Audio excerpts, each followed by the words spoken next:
everybody, and welcome to Inside Number 23, my podcast about knitting and sewing and my crafty life in general. My name is Katie, and I am coming to you from Hertfordshire in the UK, which is just north of London, where I live with my husband Emrys and our lovely, adorable, squishy little pug puppy Rolly. Today is Sunday, April the 24th. And I just want to say a big hello to everybody who's watching today. A big welcome to anyone who is checking me out for the first time. And as always, huge amounts of love and a big welcome back to anyone who's coming back for the second or the third or the 100th time. I don't know how many times, but as always, it's lovely to have you here and to share a little bit of crafty time with you. You can find me on Instagram and Ravelry as Miss Lavelli, and I also have a Ravelry group, which you can find by searching Inside Number 23 Podcast. That'll take you through to the group, and it is full of marvellous people who make me smile absolutely every day, so you should definitely check that out. So yeah, it doesn't feel like very long since I last spoke to you, and I think that's because of my sewcation, which has now sadly finished, and I'm back at my day job, which is a little bit sad, and it was an adjustment. I'm not going to lie, having 6 days off straight and then going back to the day job was a little bit stressful. But hey ho, life goes on, and got to have a job to earn the money to buy all of the yarn. So it is a necessity in life, isn't it? Before we get started, I would just like to talk about a couple of administrative things. We are currently running, I say we, it's me, it's just me. Well, all of us together as a we are currently having a knit-along, the Harry Potter knit-along, yay!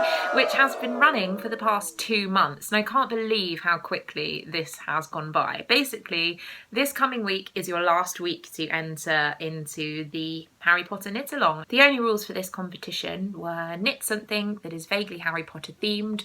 So it could be Harry Potter yarn, Harry Potter pattern, Harry Potter whatever, some way themed Harry Potter. Post a finished object in the Ravelry group. Get involved with the chatter thread. There are prizes for both the chatter thread and the finished object thread that are in the Ravelry group. And if you want to have a little bit of a closer look at those prizes, I would check out last week's episode 14, because I did have a full breakdown of all of the prizes that are going to be on offer. In terms of drawing prizes, I will be closing the thread on the morning of May the 1st, because I think that's going to be best in terms of the time difference for everything. When I get up in the morning, I will lock that thread, and I will then draw the prize winners through random number generator, and I will let you know next week who's won. Yee! It's so exciting. Thank you to everybody who's been involved so far, to everybody who's donated prizes. This KAL, it's my first ever KAL that I've done, and it's been an absolute joy, and to see so many people get so excited about Harry Potter, which I adore, absolutely love Harry Potter, has been wonderful. But yeah, you still have time. You still have this week left to finish things up, to get things posted. So please, please do. And obviously next week, we're going to have a big prize draw, which I'm so excited about. Another thing that I wanted to talk about is Periscope. I actually did my first ever Periscope in this last week gone by, and I really enjoyed it. Thank you to everybody who came and said hello. It was so lovely to meet you all, or see you all, or interact with you all. It's a wonderful medium in terms of being able to directly interact with your audience. I'm hoping to do a fairly regular Periscope from now onwards, because it was such a positive experience. So I'm thinking maybe once a week, in theory. In terms of the work that I do work shifts, so I'm never guaranteed that I'm going to have consistent days off a week. So my Periscopes may kind of fall on random days. So I'd recommend, if you do want to check me out on Periscope, follow me. My name on Periscope, I believe, is misskatietweets, which is the same as my Twitter name. But yes, follow me on Periscope. You can then get notified if I do come on Periscope. And obviously, if you're available, pop on and say hello. That'd be awesome. If things become more regular, obviously, I'll keep you up to date. But for now, follow me and let's have a little chat on Periscope as well as on everywhere else. Today I am drinking tea. I was talking last week about how I thought it might start getting too warm for hot beverages, and unfortunately it has kind of descended back into cold weather. This morning, Emrys and I took Rolly for a walk into town, and we picked up some hot drinks. I got a hot chocolate. Emrys got the biggest coffee that I've ever seen, and we got some snacks. And I was wearing this outfit. And this blouse is kind of chiffon. It's very, very thin. I was wearing a coat, but I was freezing, absolutely freezing. And it was deceptively cold. It looked as though it was going to be lovely and sunny and bright, but it is still very cold here. So I have got my nice hot cup of tea. What I'm drinking today is Wild Sweet Orange tea by Tazo, which is one of my favourites. Very refreshing, very delicious. Kind of tastes a bit like orange opal fruits, if you remember opal fruits. But yeah, absolutely scrummy. But without further ado, I think we should get on with the podcast, don't you? So I'm going to mix things up a bit this week, and I'm actually starting with For the Love of Pod. Now, this section of my podcast is where I talk about other podcasts that have brought me particular amounts of joy this week. And I thought I would do something a little bit different. Up until now, all I've talked about is fellow video podcasters. I do watch a lot of video podcasts on YouTube. I also follow some on iTunes. But the podcasts that really got me into the whole scene were audio podcasts. I didn't even know that video podcasts were a thing until I started listening to knitting podcasts on iTunes, and then the podcasters would recommend other podcasts which happened to be video ones which are on YouTube, and that's how I came across this medium, and the rest is history because here I am doing this myself.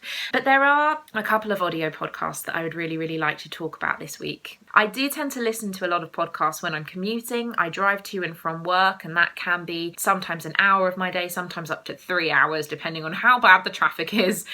So I do tend to listen to a lot of audio podcasts in the car. And seeing as audio podcasts are the thing that basically started me being here, I wanted to talk about a couple of my favourites.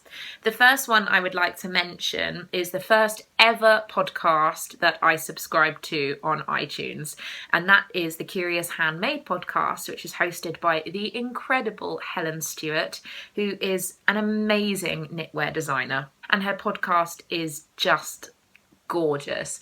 She discusses a whole range of topics in and around knitting themed, fibre-based things, but also kind of lifestyle-based things. She travels a lot with the work that she does, and she always shares these different experiences on her podcast. And it's one of those things that if I see that she has a new episode up on iTunes, I need to listen to it right away. Each one of these podcasts that I'm mentioning is kind of directly linked to each other, which is really interesting because I started watching Curious Handmade with Helen, and from that, in one of her episodes, she talked about a fellow podcaster called Jo Milmine, and Jo has a podcast as well, which is the Shinybees Podcast, which I then subscribed to after hearing this recommendation from Helen.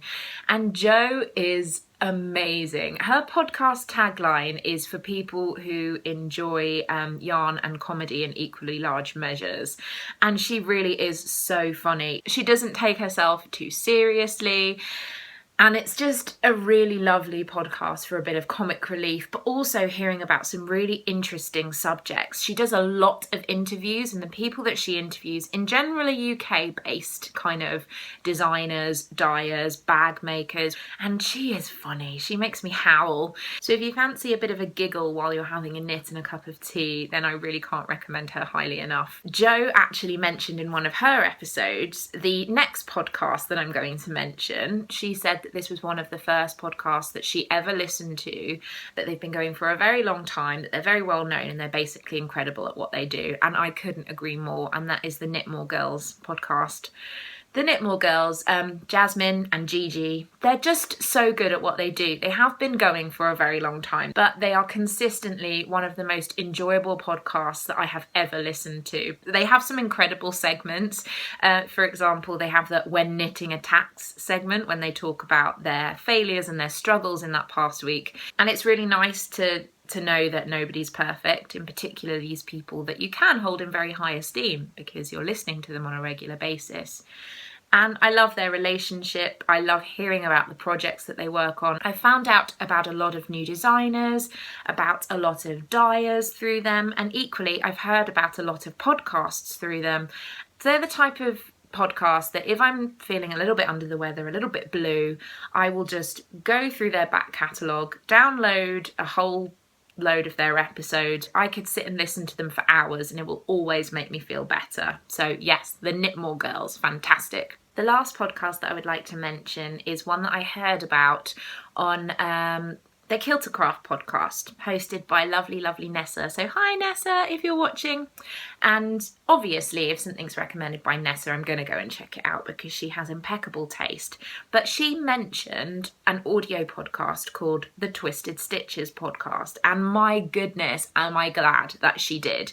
This podcast is hosted by two incredible ladies, Thuy and Kimberley. Their podcast is amazing. As soon as an episode comes on iTunes, I listen to it. Doesn't matter where I am, what I'm doing, I need to listen to it right away. The chemistry between the two of them is fantastic. They are really good friends who enjoy knitting together, who love talking about books, who love talking about movies, who love unicorns. I mean, what is not to love?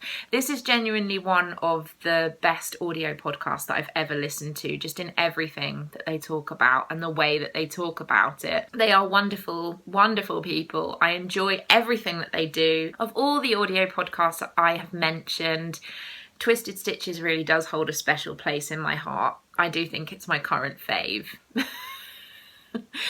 Fave. I never say fave. Ugh. I sometimes come out with a load of rubbish while I'm podcasting, sitting here by myself. Absolutely crazy. But yes, all of these podcasts are amazing. If you fancy taking a little go at listening to some audio podcasts, I couldn't recommend any of them highly enough. And yeah, go download a couple of episodes and see how you feel. But let's move on to some actual knitting, shall we? I know that's what a lot of you are here for, and I don't want to disappoint. So let's go on with what's on my needles? So this week, a little bit like last week, I have been relatively monogamous again. I feel that really not much time has gone by since last week, and I know that part of that is to do with my vlogging, my sewcation and sharing those videos with you. I feel like I've been in constant conversation with you, which has been amazing, but in the same vein, I feel like because of that, I don't necessarily have as much to share this week. In terms of what's on my needles, I don't have any finished objects again. Sorry, no finished objects, but I have been putting some serious work onto two works in progress that I want to share with you. To start off with, I have something that I shared with you last week, which is my Budding Bluebells Shawl. This is a test knit for the lovely Mina Philipp of the Knitting Expat podcast, which I have named my Lily and Severus Shawl. As I kind of talked about last week, being asked to do a test knit is an amazing privilege, and I just wanted to make sure that I was putting as much time as this pattern deserved into this work in progress. So I have been knitting on it almost monogamously, because I do have something else to share with you. But because of that, I have made a huge amount of progress. So here we have the shawl. Last week I was showing you how the main body of the shawl was finished, and I had started this lace pattern, which you can kind of see when I hold it up there, the cute little floral V kind of patterns that are coming out. I've actually completed the first repeat of this lace. It's a 24-row repeat of lace. The pattern is very adaptable, so you can choose how many of those repeats that you do, but I have decided to go with what Mina did originally, which is 1.5. So basically, now that I've done one full repeat of the lace, I just need to do a half repeat, and then I'm at the bind off and we're done, and we're laughing because this will be all finished. But how beautiful is this? As I've mentioned before, this yarn on the main body is a Homespun house. It is the second instalment of her Harry Potter yarn club, which is called After All This Time. It's on her MCN base, which is just gorgeous, and I have a Rowan fine art yarn for the lace in another kind of purpley colour, which I think really complements the deeper colours of the body of the yarn. I really can't speak more highly about this pattern. I've worked with Mina's patterns before, but only in socks. I've never actually knitted one of her shawls, and it's just been incredible. If you want to see it finished, check out Mina's most recent podcast because she showed her completed version and it is stunning. It's absolutely beautiful. She's also included in that episode, and as an extra video so that you can view it separately from that episode, how she blocks her shawls, and she's actually blocking the Budding Bluebells shawl. So if you ever have problems with blocking, I would check out her video because it's so simple and informative, and there's also lots of lovely cat bits in it, which is always fun. We always want more cat videos because Hugo, oh my goodness, Mina, can we just talk about how adorable your cats are, but in particular Hugo, because he is so smushy and he has the cutest little ears, and I just want to smush up his face. I know that Mina really wants to smush Rolly's face, who's obviously my little pug, and I want to smush Hugo's face. So we're kind of loving on each other's pets, which is really cute. But I'm hoping that I may be able to get this finished today, at least get those the lace finished and then start on the bind off, because the deadline for this test knit is coming up relatively soon. I want to make sure I get it done in good time so that I have time to block it properly so that it looks wonderful. But yes, I'm absolutely thrilled with it. I think it's an amazing pattern, and when it comes out officially, I think all of you should go and knit it because it's marvellous. And I've really enjoyed every minute of it. It's been an absolute pleasure. And this is living in my fondant fibre project bag. My first ever project bag that Emrys bought for me, saying happiness is homemade, and I absolutely love it. Perfect shawl size project bag. So my next work in progress is a little bit of an interesting one. Where to start? So I was kind of inspired when it comes to this work in progress while I was watching last week's episode of Sticks Plus Twine with lovely Eric, whom I adore, as you will all know. Now, Eric was kind of talking about the fact that he had just been knitting on one particular project for the last week, and that it was kind of becoming a bit of an obsession with him, and that was his Cozy Memories blanket. And I saw his blanket, which is now really gorgeous. He's put a lot of work in it. He's added in a lot of squares, and I just thought, I want to knit on my Cozy Memories blanket so badly now, like so badly. If you remember the last time I showed you my Cozy Memories blanket, it looked a little bit like this. I had completed 8 squares, and what I was doing was this kind of diagonal line arrangement, kind of crosses arrangement of the squares when I was knitting them into the blanket.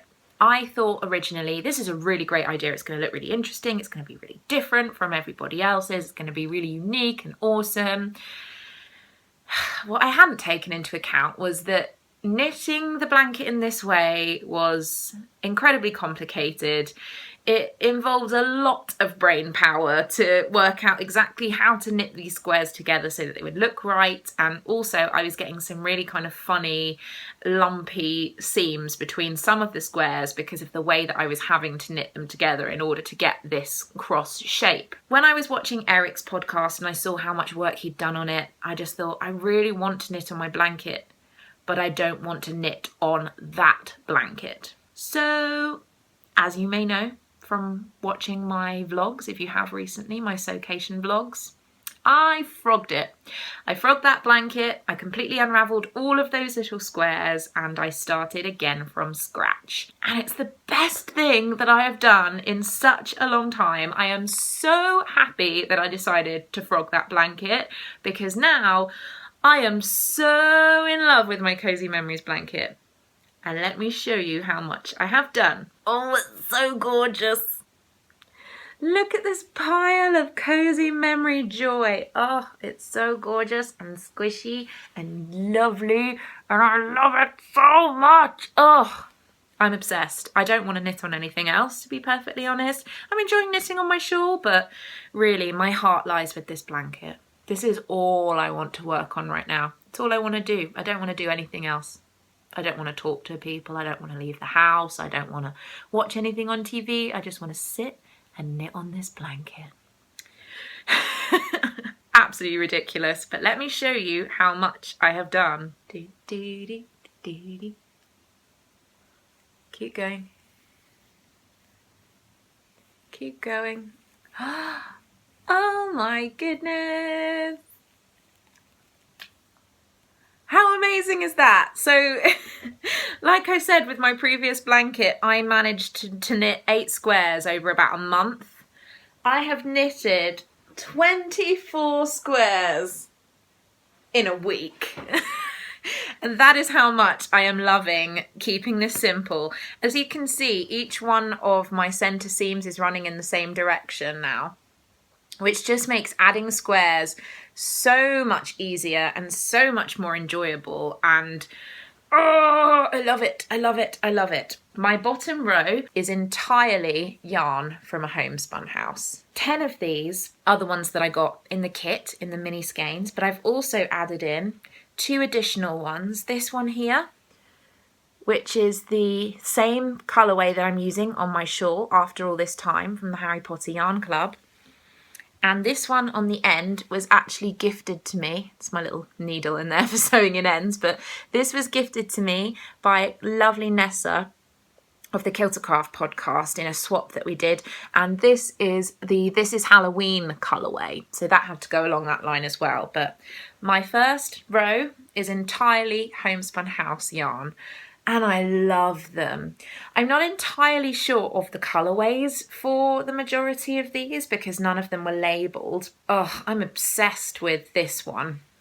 It's kind of hot pinks with green running through it. I don't know what the colourway is. I'll have to get in touch with Molly and ask, but I love this. This one I know is the Half-Blood Prince, because I'm obsessed with the Half-Blood Prince and I need a skein of that as well. Can you tell that I'm a little bit obsessed with this blanket? In terms of the second row that I've done, because I've done 24 squares over the past week, this second row is a combination of some different yarns. I have some older projects that I've put into here, but it's also including the skeinlets that I got from lovely Deb of Fondant Fibre. This one, this one, this one, this one, and this one. They're all Fondant Fibre yarns. The others that I have in this row, this is Woolly Wonders, and this is her Candy Cane colourway. I use this for my pink fluffy unicorns dancing on rainbows socks that I did earlier this year. I also have some minis that were donated, gifted to me by lovely, lovely Danny of Little Bobbins, which is this gorgeous one here, which I absolutely love. This lovely multicoloured one, which I think is incredible. And this lovely self-striping one here, which is sparkly, if you can't tell. The others in this row were donated to me by lovely Mina. She sent me a beautiful package with one of her project bags, and it's actually these 3 on the end here, all of which were gifted to me by Mina, and I love all of them. In particular, I am obsessed with this one, which is kind of rainbows and the sky and then grey clouds. Isn't it beautiful? Picking out which mini is going to go in next is just so much fun. The next row that I'm going to knit, I'm thinking is going to be a collection of all Harry Potter yarns, as I do have quite a large selection of those. I have a couple more from Molly of Homespun House, and I also have some by Nora George, and then some beautiful self-striping from London House Yarns. So I think a whole row of Harry Potter themed yarns is going to be coming up next, and that just makes me so excited. I do get a lot of questions about my Cozy Memories blanket, both on Ravelry and Instagram, and since I've been sharing more pictures of this recently, now I've been working on it,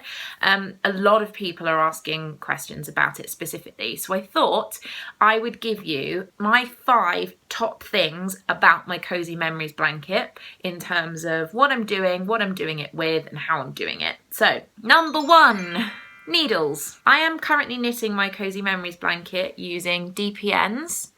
These DPNs are Knit Pro Carbons, and they are 2.25 millimeters, and I absolutely love them. Number 2, stitches. So I am currently knitting my squares. They're each 51 stitches. So I have 25 for one edge, 25 for another edge, and then the central 1 stitch. So 51 stitches in total. Number 3, the decrease.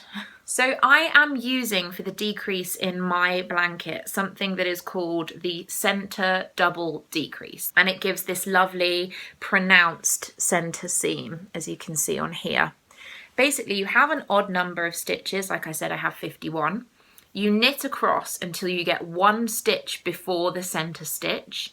You slip 2 stitches knitwise, knit 1 stitch, and then pass those 2 slip stitches over the stitch that you have just knit.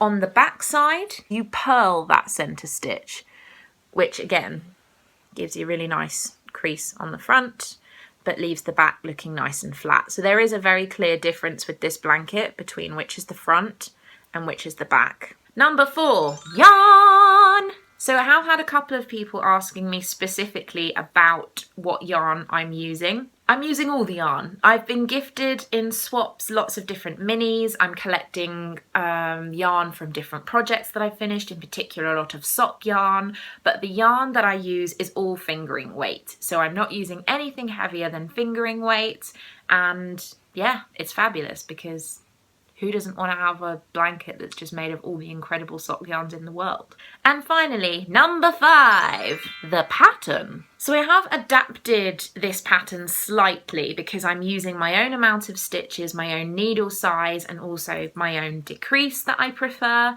But the pattern that I'm really going for in terms of the alignment of the squares and how they go together is one that's very popular. It's called The Coziest Memory, and it's by Kimberley, who is of the Junk Yarn podcast, which is another incredible podcast, which you should check out right away.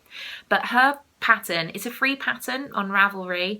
It's great in terms of showing you exactly how to add the squares in where in order to get the simplest way of putting together your blanket. So I'm using her arrangement of how you're adding in the squares, but like I said, I have adapted it for my own needle size, my own stitch count, and my own center decrease. So yeah, that's pretty much everything I have to say about this blanket, apart from the fact that all of this, besides being inspired by lovely Eric, was also hugely inspired by my BFF Shannon of the Socksetra podcast, who is currently running a KAL called the Blanket Blitz KAL, which basically means that you can knit on your blanket, any kind of blanket that you're using with sock yarn. So Cozy Memories blankets work, Hexy Puff blankets work, or if you're knitting kind of mini things like lovely Jenny of the Lone Larch podcast is knitting lots of mini stockings, those could work for this KAL as well. And also, you don't have to knit a huge amount of squares on a blanket or huge amount of socks. You could just do one. It's just about kind of getting out that blanket and giving it some love. All of this is blanket blitzing, and I love it. It's all I want to do. It's all I want to do. It's all I want to do. I'm all about the blanket this week. It's all about the blanket. I'm pretty sure that there's a song in there somewhere. It's fabulous. Blanket Blitz KAL, just blanket love. I want to knit on this right now. I'm pretty much this close to just turning off the podcast and continuing knitting on this before I do anything else. So that's everything I've been working on in terms of knitting. So let's move on to Ask Me Anything. So for Ask Me Anything, I have a thread in my Ravelry group, which is called Ask Me Anything, and you can just ask me anything in there, and I'll answer you. Pretty self-explanatory, no? This week I have picked out a couple of questions that were posted, and I'm going to start off with a question that has been asked by 2 different people. So the first person who asked this question was Debbie Amy on Ravelry, who is Debbie, who's from Pennsylvania. So hello, Debbie. The question was also asked by Melissa Pearls, who is Melissa from Kentucky. So hello, Melissa. Both of you asked me about vlogs. You kind of asked what vlogs were and what the difference was between vlogs and podcasts. So I'm going to start off by saying this is entirely my opinion. I don't know whether there is a particular specific definition as to what a vlog is in comparison to a podcast, but as you're probably asking this because I have done some vlogs recently alongside my podcast, I'm going to tell you kind of what my views are and why I call different things. So I started watching videos on YouTube quite a long time ago. I've been a YouTube watcher for quite some time. I've subscribed to a lot of people who consider themselves vloggers. And the vloggers that I watch upload regularly small videos about different subjects. Every time they upload a vlog, it's a small video, maybe at the most around about 5 to 10 minutes in length, about different topics. Another thing that they tend to do is something called daily vlogging. Now, first of all, what a vlog kind of means is a video blog. So the way that people used to kind of, and still do, write blogs online. A vlog is the same thing, you're just videoing yourself as opposed to writing things down. Daily vlogging is what I kind of see as a video diary of your day-to-day life, and that's the kind of vlogging that I like to do, is daily vlogging. It's basically a rundown of everything that person's done in a particular day. It could be showing off a special day, so going on an adventure somewhere, or it could literally just be, this is what I'm doing in my house right now. But daily vlogs are more of a video diary. And that's kind of how I define the difference between my podcast and my vlogs. My podcast, because it's more structured and more specific, every week tends to be focusing on the same kind of topics. And it's also a lot longer because my videos now average at about an hour, which is a long time. To be honest, it's really just people using different language for similar things. But in general, I found that vloggers do tend to upload shorter videos and more video diary based things, whilst podcasts tend to be along the line of things that are more structured and slightly longer. People use these terms for all kinds of different things. This is just how I tend to define things. Hopefully that's helpful, and I haven't kind of rambled too much around that subject, so thank you ladies so much for your question. The next question that I'm going to be answering was posted by Snail Garden on Ravelry, who is Paula, who's in Hampshire in the UK. So hello Paula. Your question was, I have been enjoying watching your sewcation blogs this week and I love your new dress. Oh, that's so kind, thank you. I would like to ask you about your sewing machine. What make and model is it, and what do you like/dislike about it? I'm particularly interested as my brother's sewing machine is 30 years old and starting to misbehave, so I'm thinking of buying a new one. I also have a vintage 1937 Singer machine that I have yet to use but totally love. Thank you, from Paula. So Paula, I only have one sewing machine that I use for everything, and it's not particularly fancy, and it does basic stitching. It has a couple of fancy stitches, but it is a manual machine. It's not digital or anything like that. I haven't kind of made the change to digital. Don't think I will, to be honest. I like having a manual machine. But the make is, it's a Janome, and it's called a Decor XL2 5024. And I've had it for a very, very long time. It does have a couple of bells and whistles. It comes with some additional feet. For example, it does have a buttonhole button kind of foot, so it does a couple of fancy things, but it's basically the higher end of your basic sewing machine. It's a workhorse. I absolutely love it. And to be perfectly honest, there's not really anything that I dislike about it as a sewing machine. Yeah, thinking about it, I really don't think that there's anything that I dislike about my sewing machine. It gets the job done. So yeah, Janome, I would really, really recommend it. And I hope that you have some luck in finding a new machine, because my goodness, 30 years is quite old for a sewing machine, and that's pretty amazing that it's lasted that long. So the last question that I'm answering was posted by Cozy Couch, who is Cindy from Colorado. So hello, Cindy. And you posted one question, but it had quite a lot of other questions within it. So I think we should go through step by step, and I'll do my best to answer everything for you. So the first question that you asked was regarding my Anne Emrys's recent trip to Bath that I showed in a previous podcast. And you asked, do we plan to go back so that I can shop for yarn? And the answer is yes. Yes, I do want to go back to Bath, and I want to go to both of the yarn shops that were closed when I went previously and buy yarn. I'm not sure exactly when we will be doing it. We're saving up a lot of money for when we go to both Florida and New York later this year and early next year. So I don't think we'll be having a huge amount of day trips in the near future, but Bath is definitely at the top of the list for when we do actually get some time to do that. The next thing that you asked was, did I make my own wedding dress? I did not make my wedding dress. My wedding dress was an original 1940s dress that I purchased from a shop in London called Fur Coat No Knickers, which specialises in vintage dresses, and it also makes its own line of dresses that are vintage reproduction, which are beautiful. But my dress was an original vintage piece, which is what I always wanted for my wedding. I'm a big lover of vintage, and it was absolutely stunning. And you've asked if I would include a photo, so yes, I will include some photos here. And yeah, we've nearly been married for 2 years. I didn't sew my wedding dress, but I did make a huge amount of things for the wedding, including all 3 of my bridesmaids' dresses. And I'm glad that I took the pressure off in terms of making my own wedding dress, but I was incredibly proud of the dresses that I made for my girls, who I love so dearly. And yeah, it was a pretty magical day. And we were very happy, so I hope you enjoy having a little bit of a look at those pictures. You've also said you would like to see what my kitchen looks like and see all of my mug/cup collection.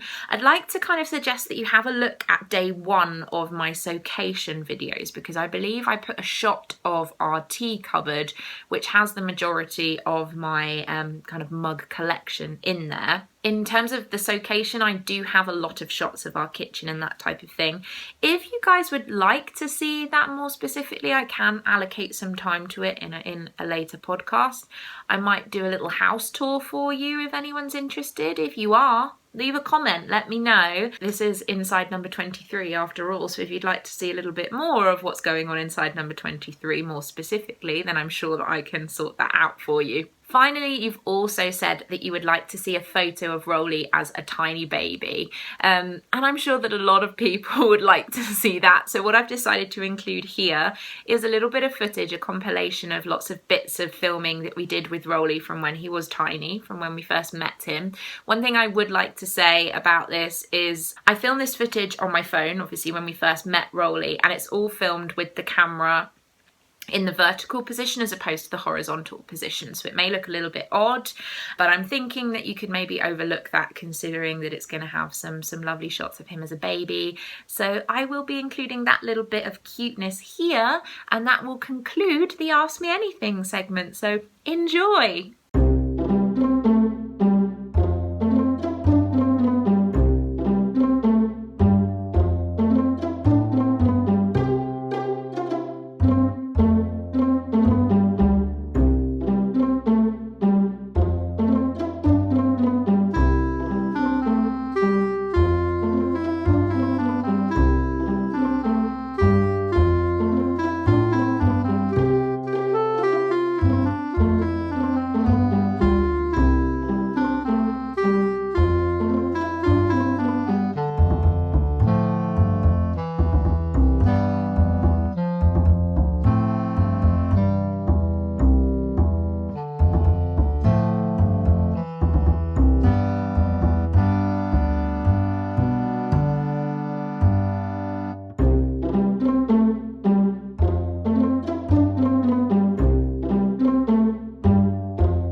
What do you think, guys? Was that too much cuteness to handle?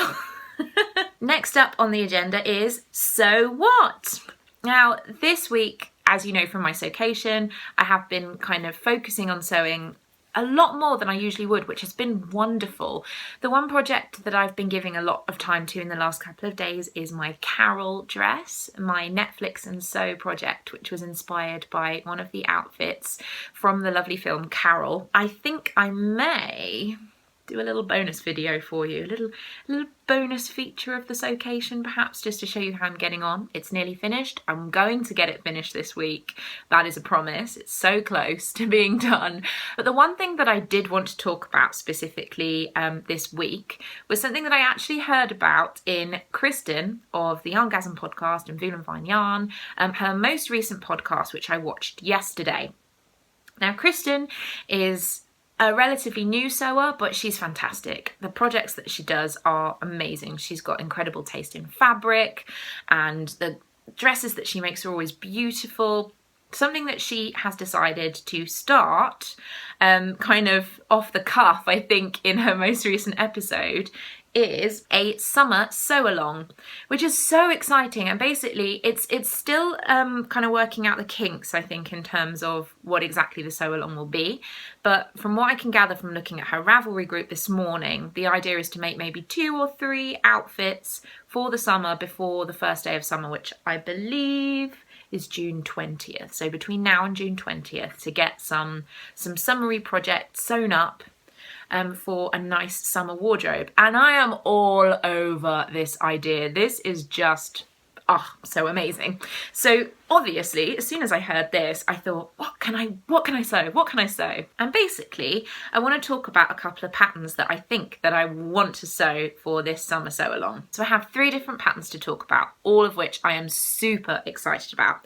So first of all is a pattern by Tilly and the Buttons, who is the pattern designer of my Martha dress that I made recently. And the pattern that I really, really want to do of hers is the Agnes top. So the Agnes top is a relatively simple jersey t-shirt. It has a couple of different variations in terms of the neckline and the sleeves, but it's an incredible basic piece. It's jersey, so it's nice and simple, nice knit fabric, nice and comfortable. I know that if I run up a load of these tops that I will wear them all the time. Also, Tilly has a fantastic pattern hack on her website for this pattern in terms of turning it into a dress. And I am obsessed with this idea of making some really cute jersey dresses, in particular for when we're going away to Florida in late October. I just think that this kind of a dress would be absolutely perfect in terms of, if it's hot, it's still nice and light with the jersey, but it'd be very easy to kind of layer it up and for it to still be super comfortable and still look amazing and gorgeous. So I'm all over the Agnes top / dress. Next up is a new pattern that was actually released this week, which is super exciting. And this pattern is by Sew Over It. Now, Sew Over It are the people who made the pattern for my Joan dress. This dress is called Doris, and it is just the perfect summer dress. It's a very simple summer dress with sleeves very much like the Anna dress that are a part of the bodice, so considerably less fitting than is used for a set-in sleeve. And the lovely thing is it has this tie at the back that you cinch in around the waist, so you can have the waist as kind of loose fitting or as tightly as you want by tightening up this bow. Great for beginners, I think, because you don't again have to do a huge amount of fitting, because the fitting is determined by how tightly you tie this bow at the back. The last pattern that I'm thinking about making for the summer sew along is something that's a little bit more different, very much more vintage inspired and more to my kind of normal wants when it comes to sewing. And that is another new pattern that was released this week by Gretchen Hurst, who is Gertie of Gertie's blog for Better Sewing. And this was one of her collaborations with Butterick. I have used some of her Butterick patterns in the past and I do enjoy using them. They're really nice patterns to use. But this pattern doesn't have a lovely name because they never do, which is stupid. But it is called B6352. And it's basically a combination of 4 different separates. The different pieces that you can make using this pattern are a fitted halter neck top, a pair of shorts, a sarong skirt and a little bolero jacket. And the idea is that you can kind of wear as little or as many of these pieces as you want and kind of mix and match so that you can kind of go from day to night with this outfit. And I basically think that these 4 pieces will fill a lot of holes within the wardrobe that I currently have. So yeah, I'm super excited about all of these patterns. I'm not sure whether I'll be making all of them. This is just basically a wish list of things that are kind of inspiring me at this point. I do believe the sew along is still pretty much a work in progress in terms of the rules and that type of thing, but keep an eye on her Ravelry group, watch her podcast, come and join a sew along, because I am so excited and I can't wait to sew some things for summer, particularly as I'm actually going to be going somewhere this year that's warm. So I have a couple more segments before the end of the podcast, and the first one is stash enhancements. So I would like to say I have been very, very good this week and haven't actually made any purchases of my own, so feeling a little bit smug about that. But I did get a super special parcel in the post, which is actually from Debbie Reese. Lovely, lovely Debbie, who is one half of the Periscoping sisters with her lovely sister Amy. And you may know her because she is the designer of the Wendy Sky shawl, and Amy, of course, is well known for her Because I Love You wrap, which is fabulous. And the reason that I got a package from Debbie is that I'm actually going to be doing a test knit for the Periscoping sisters. This is their first collaboration that they have made together. And I can't really be more specific than that as to what it is, because I don't really know that much about it as yet, but I'm very, very excited to do a test knit for them. And they were kind enough to actually provide me with the yarn that I'm going to be using for this test knit. So Debbie and Amy, for their collaboration, are getting yarn support from a company called Anzula Luxury Fibres, and they were generous enough to let me select exactly what colours of yarn that I wanted to use for this project, and then they sent me the yarn. And that arrived this week, and I am so happy. Look at them! Look at these colours, you guys. So it's a 3-colour project, and the colours that I've picked are called Fiona, Emerald and Iris. And these are so good and so soft. This is an MCM base, which is pretty much my favourite of all the bases in the world. Oh, it smells so good. It's gorgeous. Even just in the skein, it's so squishy and beautiful that I just want to live on this. But yeah, pretty good for a week where I've not actually made any purchases myself, don't you think? But I'm so excited, and more than anything, I'm excited to be working with Debbie and Amy because they are fantastic ladies. If you haven't checked out the Periscoping sisters, you really, really should, because they are wonderful. So our last segment for this week's podcast is General Waffle. General Waffle. And this week's Waffle is all about books. Now, when I was at school, I was a complete and utter bookworm. Always had my nose in a book, and quite a lot of the time I would have more than one novel with me while I was at school. I'd have a couple of them and I'd dip into different ones, and I would always have a novel on my desk while I was doing a different subject. Even if I wasn't reading it, I wouldn't necessarily read in class because I was way too much of a goody two-shoes and a teacher's pet when I was at school to ever kind of be reading something that wasn't to do with the subject. But I would always make sure that I had a novel with me, or more than one novel, and I just used to eat books. I would just inhale them. But recently, my ability to read has kind of declined to the point that I haven't actually read a book this year. How awful is that? I used to be at the point where I would read 1 or 2 books a week, and now just reading a book in a month is a struggle for me. And it's really, really sad, and it's something that I've been thinking about for quite some time. This really came into light for me when I was watching one of Sue, lovely Sue, Knit24, of the Legacy Knits podcast that she hosts with her lovely daughter Chelsea. So hi Sue and Chelsea. I was watching Sue's Periscope this week, one of them, and she was talking about what she's been reading and the fact that she was reading The Miniaturist, which I loved, but I didn't finish. I started reading The Miniaturist, thought it was a fantastic book, was really enjoying it, then I put it down and just didn't get to the point where I was reading it anymore. And that's kind of how my reading habits have been recently, which is really, really sad. And Sue kind of talked about the fact she reads at the end of every day. Even if it's just for 20 minutes or so, she makes sure that at the end of every day, when she gets into bed, she does a little bit of reading. And I really think I need to get into the habit of doing this because I miss books. I really, really do. But yeah, this is me making a promise to you that I want to read more. I want more books in my life. And I'm going to try and do this in a couple of different ways. For one thing, I'm lucky enough to have an Audible account, which I absolutely love. And up until now, it has basically been just me downloading different books in the Outlander series and listening to them in the car. But I had a couple of credits left over that I haven't spent for the last few months, and I decided to treat myself to something a little bit different. So the two things that I've recently downloaded on Audible are the audiobook of As You Wish, which is the autobiography of Cary Elwes. I believe that's how you pronounce his name. I really hope it is.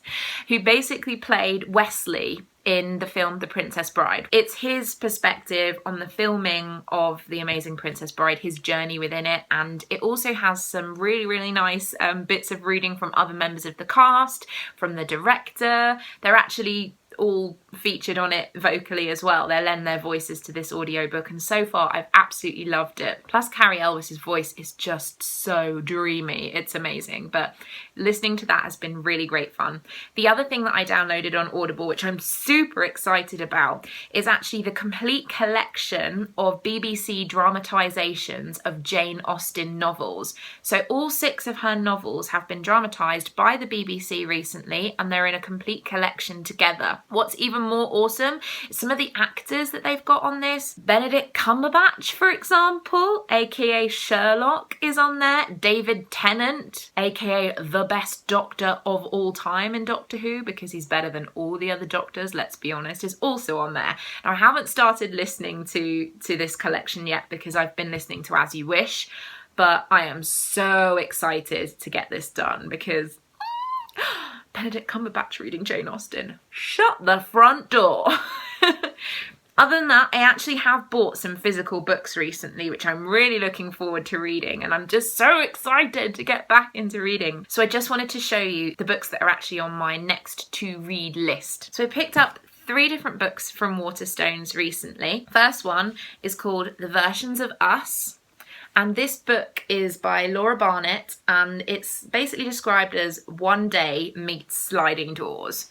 And I love both of those. I love One Day, the book. Not such a huge fan of the film in terms of the adaptation, but the book is fantastic. And I am a big fan of Sliding Doors. And this is set in, starts off in 1958. So obviously it's coming into a time period that I really, really like. Really, really interested in reading it. It's a bit of a kind of rom-com style book, I feel, from the way that it's been marketed and the fact that they're comparing it to both One Day and Sliding Doors, but really, really excited to read this, and so nice to have some physical books in my hand. Smell the books. We talk about yarn fumes all the time, but can we just talk about book fumes? The next book that I got was something called The Loney, which is, from what I can gather, a modern gothic horror novel. So I was so excited to find this at Waterstones. There's a little extract from Stephen King talking about this book on here, which basically says, The Loney is not just good, it's great. It's an amazing piece of fiction. And I am a pretty big Stephen King fan, so that automatically makes me want to read this. It's written by Andrew Michael Hurley, and it's his debut novel, and as you all know, I am a huge gothic horror fan, so this is gonna get read. Last up was a book that has been out for quite some time, and I recently saw the film of this, and when I saw it in the bookshop, I just couldn't turn it away. It looked like a nice, easy bit of reading to kind of ease my way back into reading regularly, and that is The Jane Austen Book Club by Karen Joy Fowler. And, you know, I'm into Jane Austen. I'm a big Jane Austen fan. To be honest, I'm more of a Bronte fan than I am an Austen fan. I much prefer a Charlotte Bronte. But I'm feeling, again, this will be a nice bit of light reading, get me back into the habit of reading regularly. And it's all about Jane Austen as well. Jane Austen themed. Gotta love a bit of Jane Austen. But basically, yeah, this is me putting my hand up and saying, I am a former bookworm. I want to be a bookworm again. help me out with this, you guys.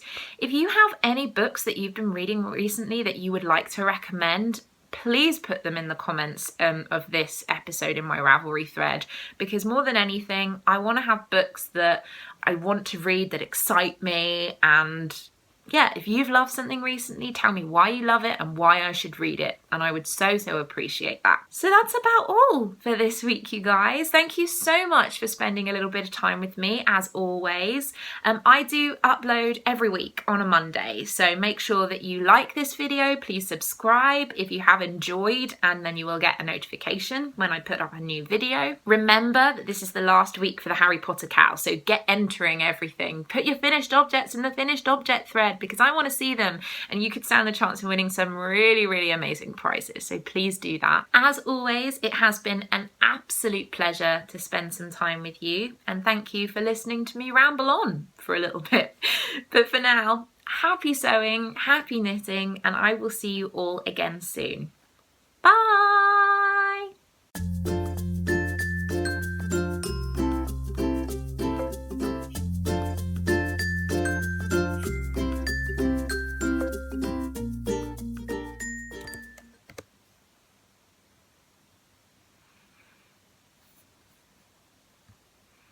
Because you know I'm all about the bass, no trouble. I'm all about the bass, no trouble. I'm all about the bass, no trouble. I'm all about the bass, Oh, so slow.